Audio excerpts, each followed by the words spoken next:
Bonjour tout le monde, j'espère que vous allez bien. Alors, dans la dernière série de vidéos que j'ai faites, je vous parlais de la Lune et des missions Apollo, comme quoi nous ne sommes pas allés sur la Lune, voilà, la NASA nous a menti. Dans cette nouvelle série de vidéos qui va être consacrée aux images qu'on a de la Terre, je vais vous montrer que la NASA nous a menti également et que rien ni personne n'est jamais allé dans l'espace. Donc on a commencé cette série par le témoignage de Matt Powerland, un ancien employé de la NASA, qui explique que son travail consistait à améliorer puis à modifier des images justement soi-disant prises depuis l'espace. Et maintenant, nous allons voir trois images qui ont été prises pendant les missions Apollo. Donc, on va jeter un coup d'œil à ces trois images de façon séparée. On va commencer tout de suite par Apollo 12.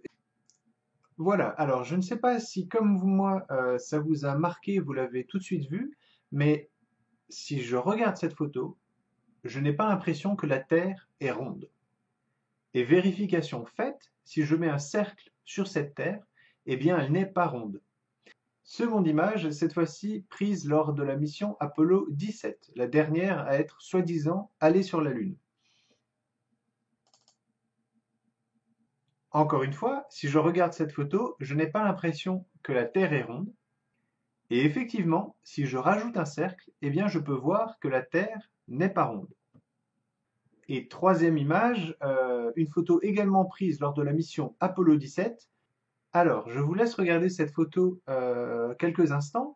C'est une photo importante parce que ça va être la première photo dans l'histoire de l'humanité où on voit la Terre dans son entièreté.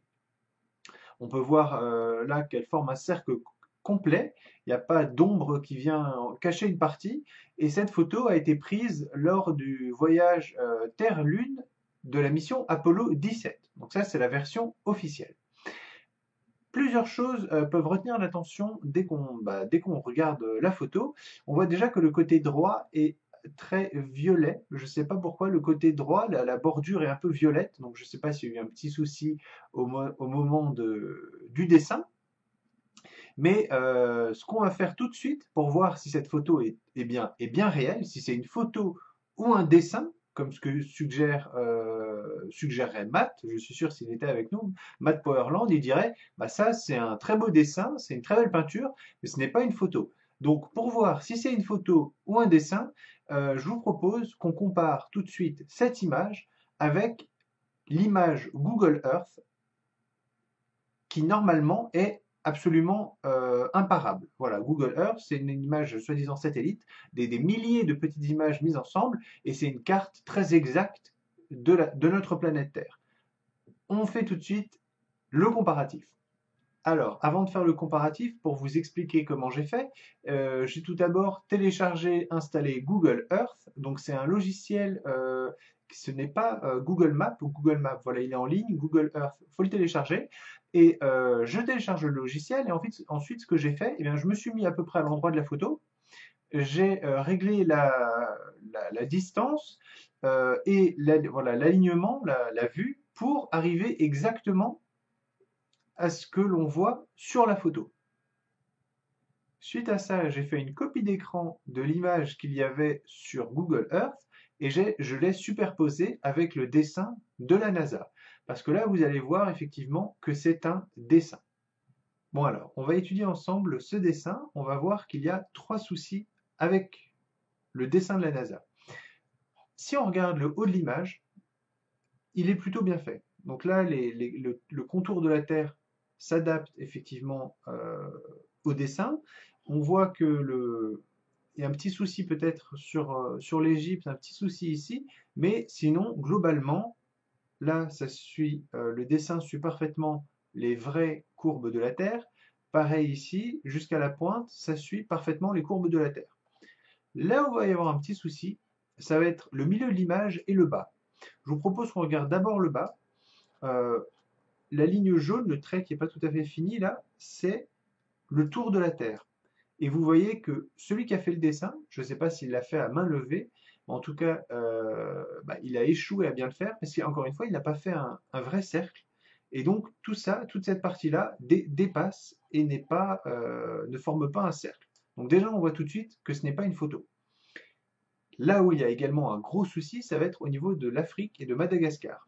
On peut regarder les deux. Encore une fois, en haut, ça correspond à peu près. Donc vraiment, c'est pas un problème d'avoir décalé l'image, mais ça va vraiment être un problème de taille et de forme. Si on regarde Madagascar, sur le dessin de la NASA, en fait, il est beaucoup trop élevé. Voilà, là, il y a 150 km peut-être. Il est beaucoup trop surélevé par rapport à ce qu'il y a dans la réalité. Donc là, il est pas au bon endroit. Pareil pour l'Afrique, jusque-là, tout va bien. Et ici, là, je pense qu'il y a non seulement un problème de décalage, mais aussi peut-être de forme. Je ne sais pas comment il a fait ça, mais voilà, euh, les deux rebords là dépassent bizarrement. Donc, Madagascar situé trop haut, l'Afrique a des petits soucis, et regardez surtout de l'autre côté. Alors là, on a l'impression que l'Afrique s'est arrêtée ici, donc il manque tout ce morceau-là. Et regardez un petit peu, en termes de largeur, même si là on est à peu près à la bonne hauteur, regardez la largeur, le décalage qu'il y a ici. J'ai regardé la moitié, alors je ne sais plus si c'est la Namibie, mais en tout cas la moitié de ce pays-là, la zone en fait entre le continent